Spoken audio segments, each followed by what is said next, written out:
তো দেখো বন্ধুরা, চান টান করে নিয়ে সমস্ত কাজ হয়ে গেছে। আর আজকে রান্না বান্না করবো। কি রান্না বান্না করছি সেটাই তোমাদের সঙ্গে শেয়ার করবো। আর চিকেন তো করবো, এই যে দেখো।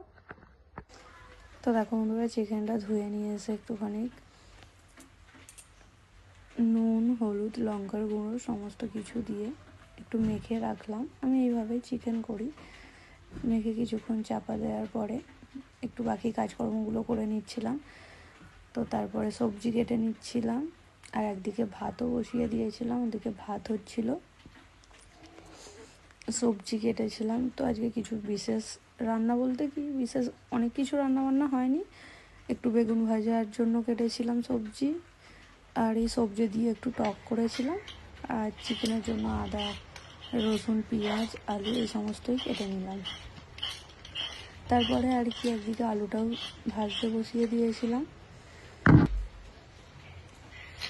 তো তারপরে বন্ধুরা আজকে এই সমস্তই রান্নাবান্না হলো।